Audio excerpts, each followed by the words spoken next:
I, like every 17th century gentleman, spend my Friday evenings drinking tea and thinking of ways I can sell off members of my family for maximal profit. However, if you, unlike myself, are not a fan of a social encounter, here are my top 5 tips as to how you can run the perfect social encounter in your Dungeons & Dragons 5th edition game. I'm Sam, and welcome to Dungeon Brews.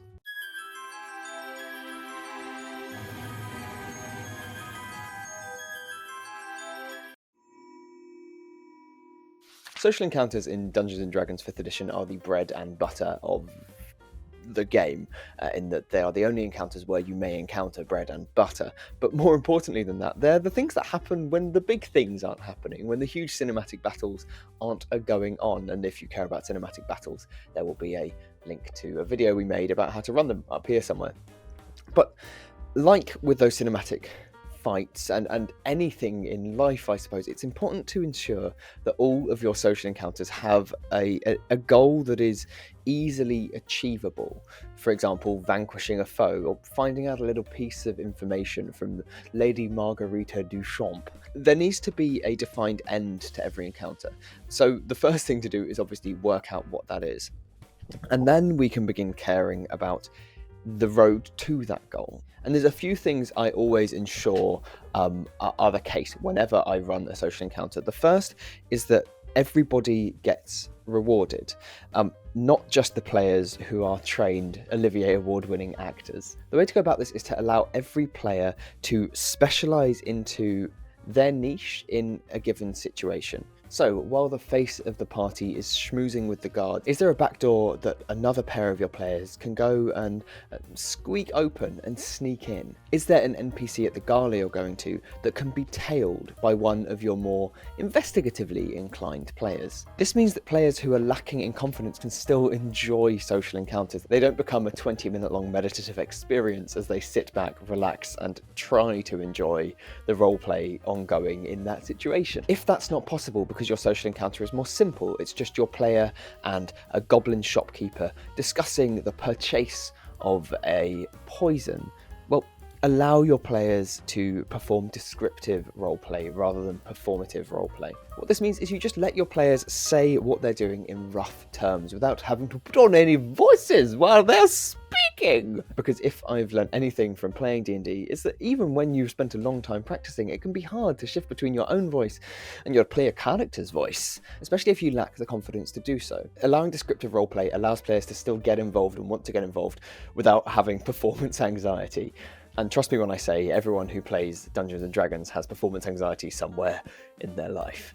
And on top of that, if there's players who still aren't necessarily getting involved because they're lacking the confidence, call on them at the table. Not necessarily by saying, "Jimmy, what would you like to do here?" but through subtle social cues. For example, the NPC can turn to face them, and as the face of the party continues talking to the NPC, they begin to bat off that character, uninterested in what they're saying, far more interested in the PC who is stood in the corner staring at their shoes. And then finally, if your players really don't want to get involved, just let them not. Now, quickly looping back to that first thing I said about non-social aspects to social encounters, I think it's a doubly valuable thing to do because it means that if none of your players have high enough charisma to pass the checks that you have locked in, there is information that can still be gathered regardless of that fact. So the second thing I really focus on when running a social encounter is something that I do before I run a social encounter, and that's that I turn to page 244 and 245 in the Dungeon Master's Guide.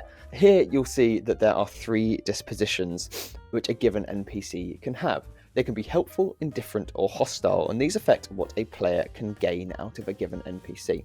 There's another rule in there that by failing social interactions, you can shift this down, or by succeeding, you can shift it up. Now, by all means do that, but I think that there's a far more useful thing that you can do, which is apply another matrix on top of this matrix. So effectively, we're going to produce a 3x3 matrix, much like character alignment, which consists of that helpful, indifferent, hostile matrix, and then one that I've made up, which consists of informed, useful, and irrelevant. This defines the information that a given NPC has with regards to the solution of a given social encounter.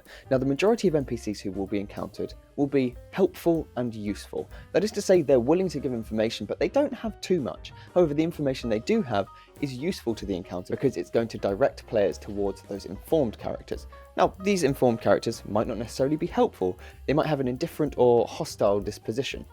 But nonetheless, at least your players are going to be able to find them, and there is an extra factor here, but if they encounter one character who is story critical and they don't get on with them particularly well, they can go and schmooze around the other people who have attended the party and be directed to another NPC who might be capable of giving your players that important and crucial plot. But how do you actually make the most of this and manage the information that is making up your social encounter? Well, what I do is I break down all of the information that a player could possibly need, which frankly is just my plan for the encounter.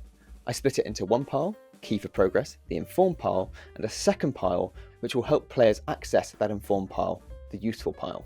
As players encounter NPCs who populate one of those two sides of the matrix, either just give them information off the top of your head, or go into one of those two piles and just provide them with a little piece of information. The most important thing to do here, though, is to ensure that within that useful pile there are at least 3 pieces of information which will support the players in progressing the story and getting towards that informed pile, such that if they ever do go down the wrong path, you can direct them towards the right path in a natural fashion that doesn't feel like railroading. And then within that useful pile, I also make sure that there are at least 1 or 2 pieces of information which are naturally discoverable outside of conversation. The next thing is actually designing the characters within a social interaction. Now, I think this deserves a video in and of itself.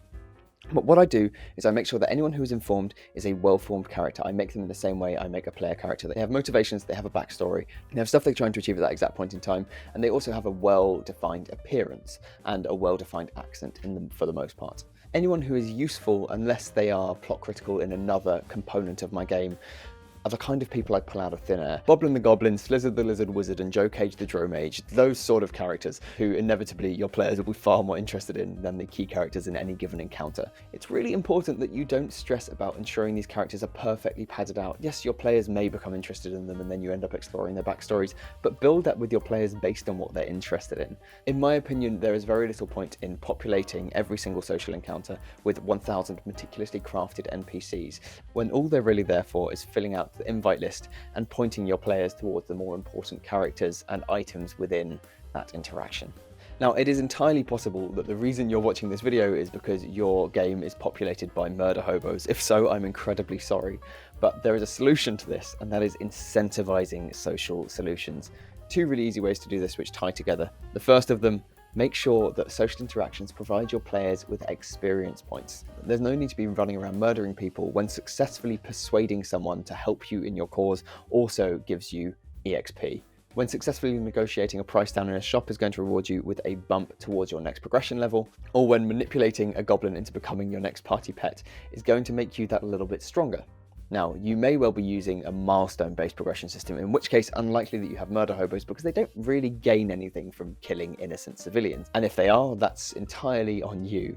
But what you can do is you can make large social events, the huge party happening at the museum, where the big bad evil guy is going to reveal their plan, milestones for the story. Make your players want to go there because they know that they're going to find out not only key information, potentially get some good loot, but they're also going to hit that next level. They're going to get to choose between 2 bonus attribute points or a feat, which, trust me, far more exciting than it sounds on paper. And then finally, the most important thing to remember while you're running your social occasions is that Speechcraft is not reality-altering magic. A D20 on a persuasion roll doesn't have to be a wish spell if you as the DM don't want it to be. That doesn't mean that you don't yes-and your players. You can allow them to try anything, but there shouldn't be anything to say that your players have a 5% chance of dominating the world by talking to a gnoll who's had a fallout with his dad. Social encounters should be treated no different to combat encounters. Don't let your players push you around. It's still an encounter, there's still going to be rewards at the end and they'll still enjoy it, even if they don't get to seduce the dragon. Anyway, I've been Sam, this has been Dungeon Brews, the show where I recklessly shoehorn my favourite things from video games, movies and TV shows into Dungeons & Dragons 5th edition, and if you want more tips and easily implementable homebrew in your D&D game, don't forget to subscribe to Roll Together RPG. See you next week, friends. Bye-bye!